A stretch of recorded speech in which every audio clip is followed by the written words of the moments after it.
Happy Halloween! Hello! Today we're going to be doing a Halloween get ready with me, starting with the face and a little bit of hair because my hair was a little bit greasy, so I'm just putting a little bit of dry shampoo in it to let it set whilst I do my makeup. So this makeup look is going to be quite simple, but it's very much so inspired by a video that I watched from Taylor R here on YouTube the other day. She did a gothic Lolita look. I've taken quite a few bits from that video. So, starting with my foundation, I'm just patting it everywhere like normal. And I'm just doing my eyebrows the way that I normally would as well, just filling them in blonde with my e.l.f. eyebrow pencil stick thing and putting a little bit of eyebrow gel on top. Then taking my Yes Please Colourpop palette, I'm taking the darkest shade and I'm taking it on a skinny sort of linery creasy brush thing. I'm putting it in the shadow area of my smile line bag things, tear bags. I'm very new to this, I've not really done it much before, so it might look a bit weird at first, but it'll look okay in the end, I hope. Then I'm taking the lightest shade from the Yes Please palette. I'm putting that in between the shadow line and my eye, just to brighten it up a bit. I'm also taking a bit of the lightest highlighter from the Colourpop Gimme More palette, and I'm putting that on top of where I just put the eyeshadow, taking it into the corner of my eye as well, to brighten it even further. Then I'm getting a relatively fluffy brush and I'm blending out the shadow that we put underneath the eyes to make it look less harsh. Now I'm taking another skinny brush, not sure why I didn't just take the same skinny brush we used before, but I'm taking the same dark colour from the Colourpop palette and I'm lining from the middle bottom of my eye, just underneath my eyelashes, coming out a little bit away from my eye and meeting with eyeshadow on the top outer bit of my eye, if that makes sense. Then I'm taking that light eyeshadow again and lining the outer waterline of my eye because I don't have any nude eyeliner. Then I'm taking a brown Barry M eye pencil and I'm going over that dark eyeshadow just to darken it up and tight lining my eyes.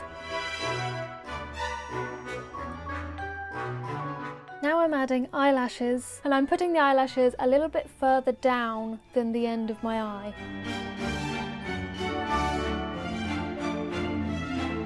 Then I'm taking the Colourpop highlighter palette again and a bigger brush this time. And I'm taking that middle top highlighter, the pinky sort of one, and I'm putting it on my cheeks and up next to my eye, kind of on my temple. Now we're taking the Lottie eyeliner pen stamp thing in the moon shape and I'm just dotting some moons on my cheeks. Now I'm taking a black eyeliner because I don't have black lip liner and I'm lining my lips, going a little bit higher on the Cupid's bow. I'm filling it in with the MUA Velvet Lip Lacquer in Potent. And that's the makeup look done!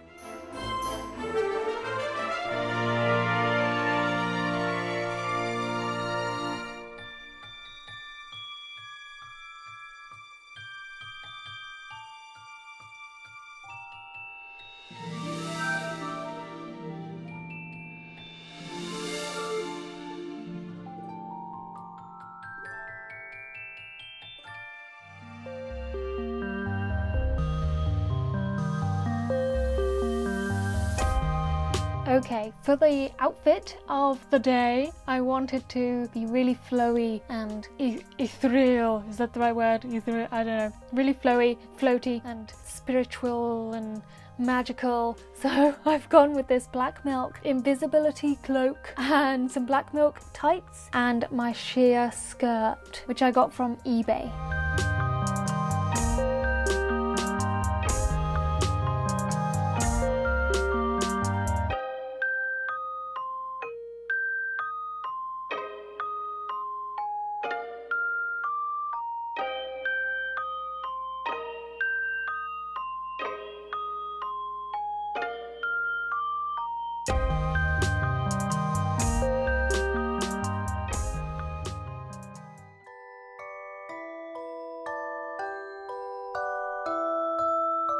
It's time for my favourite part of this whole get ready with me. It's my spider bun hair. I was inspired to make this by a product that I saw in Morrison's the other day. In their Halloween section, they have a spider bun. It looks a little bit different to what I've created, but I saw it and I thought I could make my own one of those. So that's why I'm doing it. I've started by tying my hair in a ponytail, and I've got myself one black sock. I've turned it inside out, put it on my hand, and I'm grabbing the ends of my hair so that I can pull the sock up over the ponytail.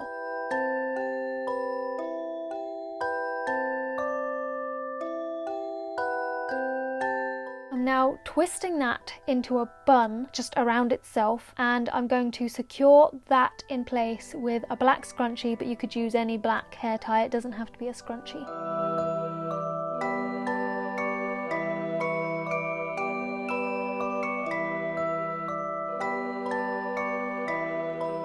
Next, we take some pipe cleaners. I've only got brown pipe cleaners. It would obviously look better if they were black to match the spider's body, but we're going with brown for today. So I'm getting one pipe cleaner, tucking it in underneath the bun, really tucking it in underneath all the fabric-y bits, and pulling each side up around the bun, crossing them over the top, and then pulling them down and bending them to make them look like legs.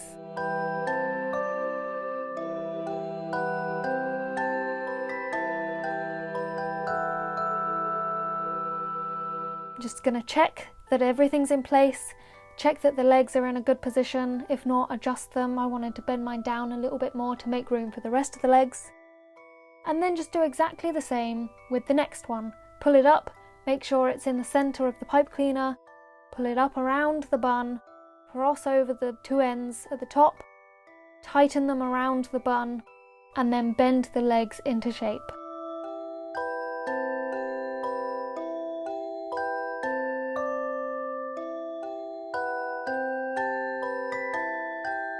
Do exactly the same with two more pipe cleaners, and then you've got all your legs in place. Just check that everything's as you want it to be, and then we're gonna make some eyes. So I just got a little piece of round card that I've already got and used that as a template to cut out some white paper. Then I cut out a smaller circle without a template to make a pupil.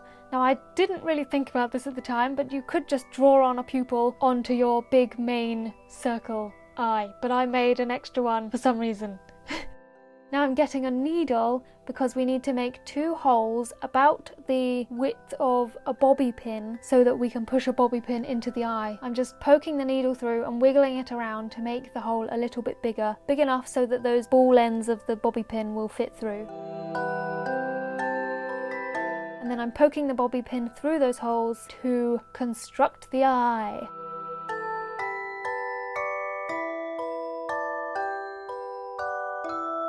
I made two of these, and I'm going to find where my scrunchie meets my sock, and I'm just pulling a little opening there and tucking the bobby pin in so that I don't make a hole in the sock, because I want to reuse my sock. So I've just poked the bobby pin in to the gap, and now I'm adjusting the position so that the eye is where I want it to be.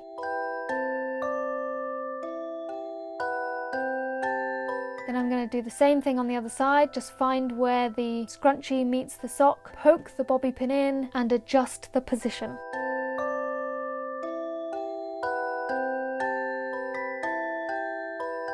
And voila, our spider is complete. How cute!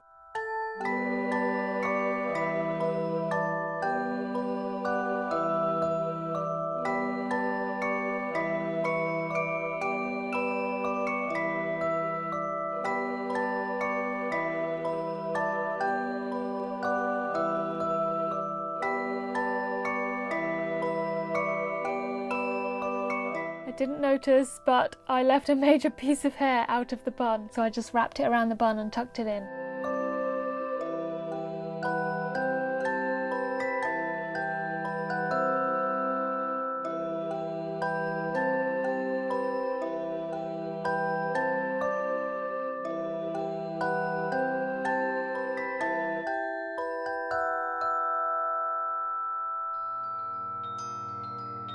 On to decor. We're going to make some Halloween garland things. What are they called? Paper garland things, the fold out ones, you know? They're really simple. I just followed a guide that I found on Google. I will link it below. So I've just cut a strip of paper and I'm folding sections down in opposite directions. I don't know how to explain this, but I will link the guide that I used below. Once I folded all of it, I found a bat shape that I wanted to draw, and I drew that, making sure that the design goes all the way to the folded edges and kind of overlaps it, if you know what I mean.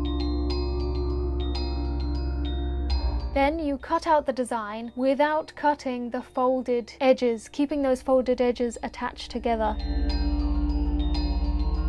And you can pull it apart and voila, we've made a bat garland thing.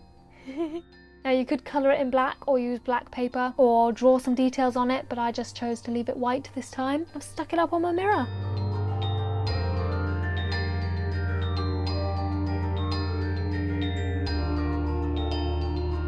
Okay, let's put on some Halloween music and make another one. This time I'm doing a pumpkin. This one I decided to draw some detail on, and I'm cutting it out, remembering to leave the folded edges intact. Yeah, my paper's not very good. There's a lot of holes in it, so my pumpkins are a bit messed up. But I just drew on the details on each of the pumpkins. And because this one's a bit shorter, I'm doing another one, and I'm just tracing the original pumpkin that I drew so that they'll be the same shape and size. And then I'm sticking them together with a bit of sticky tape on the back. Voila! You can make these as long or as short as you like, doesn't matter how long your paper is, because you can just stick them together. I'm sticking this one on my window. It looks a bit silly with how short it is, but I like it, it's cute.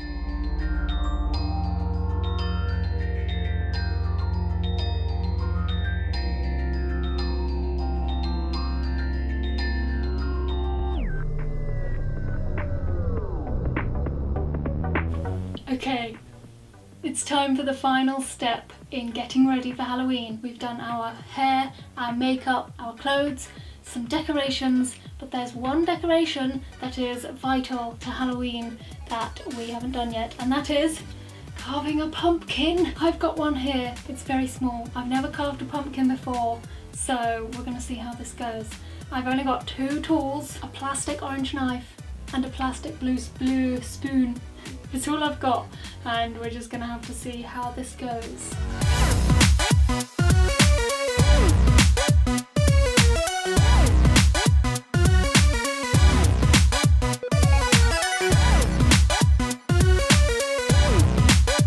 I think I'm done. Are you ready? Ta-da! And can you see? Let me turn off the light. Oh, there isn't a light on. He's got a flashing light in him. Yes, this is my carved pumpkin. Oh, joking, it's a plastic one. I didn't carve this. Did I get you? Did you think this was a real pumpkin and that I was actually carving it? I don't have a real pumpkin. I just thought it'd be funny to pretend to carve this. But I got this little plastic pumpkin at Morrison's for £4 and I love it, and it's got a colourful light inside. I love him. I didn't carve him, but I love him. Stick him there, same as my pumpkin. We've got everything ready for Halloween. I think I am prepared. So, I hope that you've enjoyed this video. I know it's very late, but everything that I've done in this video is things that you can do very last minute. I didn't go out and buy anything apart from this pumpkin. I just found things around my home and used them to make Halloween things, whether that's my spider bun or the little paper garlands. I love it all, and it was very easy to do, very last minute. I highly recommend you try some things out from this video if you need to.